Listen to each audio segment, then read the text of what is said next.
to do in case of fractures? And most importantly, do you know what to do to avoid making it worse? Come find out with me in another episode of Help, Mari.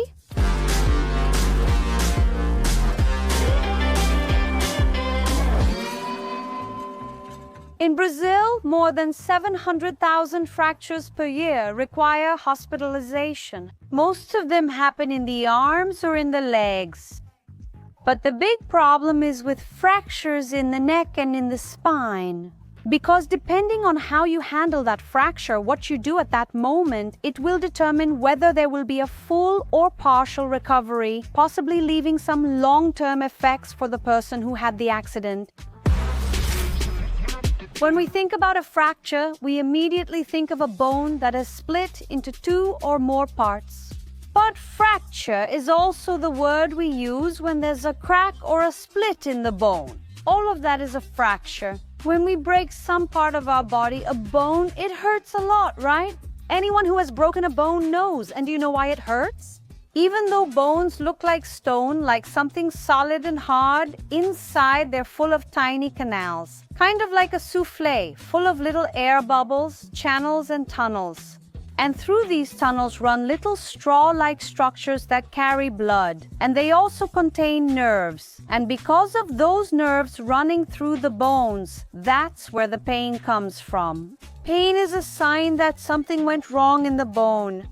Orthopedic doctors, physicians, and first responders classify fractures using a series of categories. If the fracture is stable, if it's still, or if it's mobile, the cause of the fracture, the direction of the fracture, all of that affects this classification. But for us here, who are focusing on first aid at home, what matters is whether the fracture is open, which is when it breaks through the skin. Let's imagine that this here is the bone, and it does this, it comes out of the skin, which happens a lot in car accidents.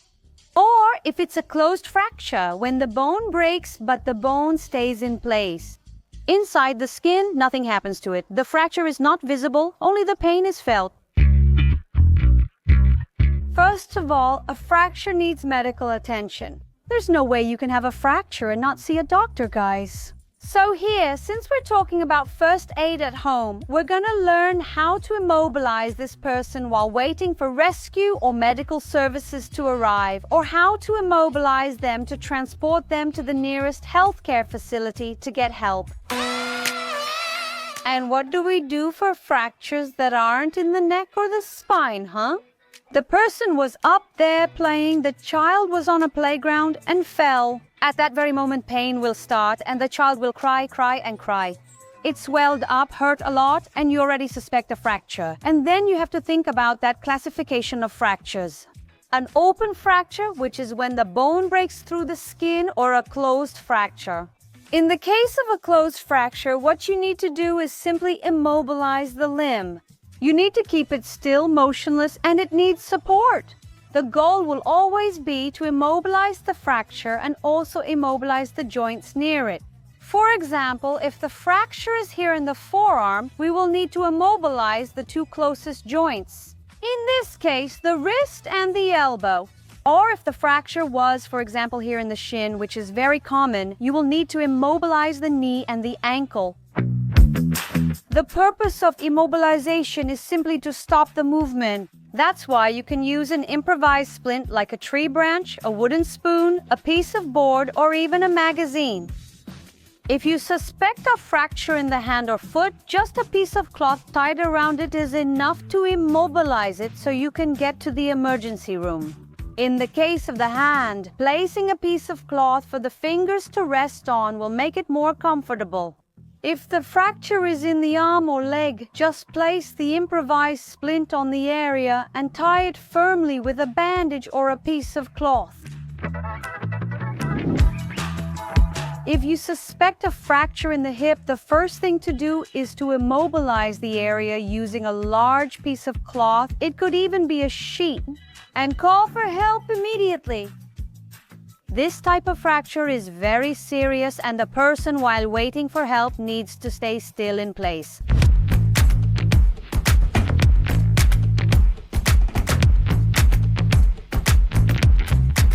If the fracture is open, if the bone has broken through the skin, then you'll have to stop the bleeding. You'll need to take a clean cloth and press firmly where the blood is coming out. This will be difficult, both for the person who had the accident, who will be scared, and for the person giving first aid.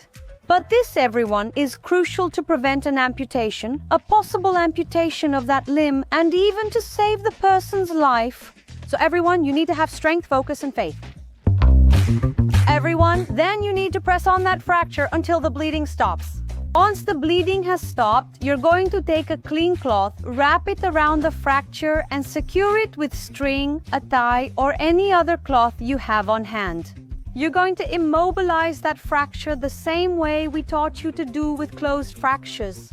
You're going to put pressure on that fracture until the bleeding stops. The goal is to stop the bleeding. Once the bleeding has stopped, call 192 for mobile emergency care service or 193 to call the fire department. This is essential. Next, make sure to talk to the person, calm them down, and let them know that you've already called for help and soon they'll be going to the hospital. Okay, Mari, but I'm at a waterfall on a trail and help can't get here. What should I do? You're going to stop the bleeding with the cloth, just the way we taught you now. You're going to immobilize that fracture just the way we showed you with closed fractures. It's the same. Then you'll take this person to a healthcare facility, to the nearest help you can find. But remember, you should only transport this person if there really isn't any help available there. Because moving the injured person now could make things much worse and might cause lasting injuries. And what about neck, skull, and spinal fractures? Spinal fractures are extremely dangerous. That's because the spinal cord runs inside it, coming down from our brain and distributing all the nerves throughout our body. And any little piece, any bone fragment that touches or pierces our spinal cord can cause serious consequences. We might stop walking, lose the ability to move our legs, feet, or arms. We could even die.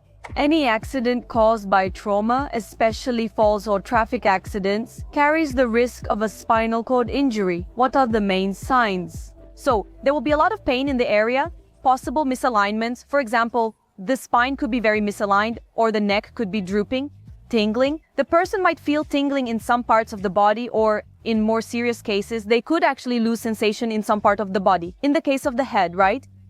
Specifically speaking, how do I know if that person has a skull injury? So I'll have what we call raccoon eyes, which are purplish eyes. I might see some kind of autoragia, meaning I'll check if there's blood coming from the ears, or even a more obvious injury where you look at the person's head and can clearly see there's trauma or a lesion there. Other injuries I might see are what we call unnatural movement. So the arm won't be in a natural position, the leg might be misaligned, or the foot turned to the side. I'll see that limb is not in a natural position. And how am I going to suspect that the person might have had a serious fracture like this? So it's more useful to know the types of accidents that can lead to this kind of fracture, skull fracture and spinal fracture. Traffic accidents, falls while exercising, gymnastics or extreme sports, falling from high places when an object falls. I'm talking about a heavy object falls on our back. Falling from a horse, motorcycle, or bicycle at high speed. And now the worst of all, diving headfirst into shallow places. So if you have this kind of accident, the first thing to do is call for rescue at 192 or 193. So what are you going to do? Go to the victim, calm this person down, talk to them, let them know you've already called for help and that you'll stay with them by their side until help arrives. You will need to kneel behind this person and position their head as if they were looking up at the sky. Now you are going to hold this person's head firmly so they don't make any movement. You will stay in this position until the firefighters or paramedics arrive.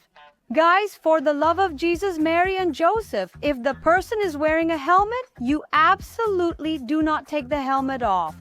You will stay there, making sure they don't move, waiting for help to arrive. It's super important that the person doesn't move. If they move, something more serious could happen, and they could even end up with lasting effects. How do you prevent a fracture? I think that's kind of a general thing, right? It's about general care in your life, about how you put yourself at risk. But there's something that can lead to fractures, which is osteoporosis. Osteoporosis is that disease that makes the bones porous and brittle, and it mainly affects women around the age of 50 after menopause. A lot of people have osteoporosis and don't even realize they have this disease. The person ends up falling, goes to the doctor, and that's when they find out they have osteoporosis. Many times the opposite can also happen. The person breaks a bone, and it didn't happen because they fell, but rather because they have osteoporosis. Guys, imagine you're standing still, and suddenly your foot breaks, your leg breaks. Osteoporosis can cause falls, which is a serious concern.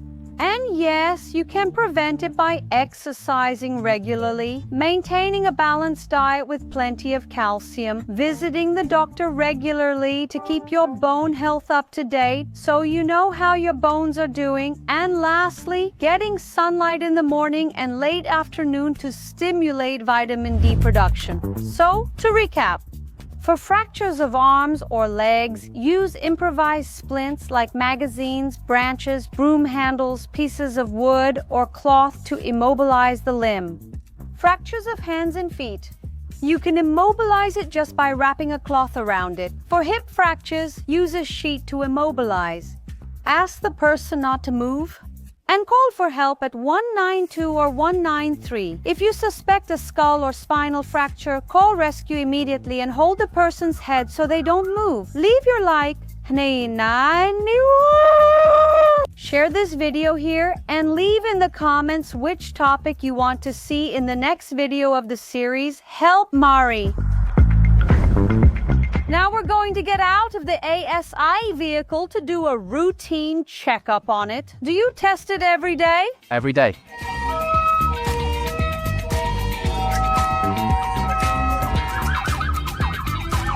Thank you so much, everyone. Mari, how does it feel? Amazing, right? It feels like being a superhero.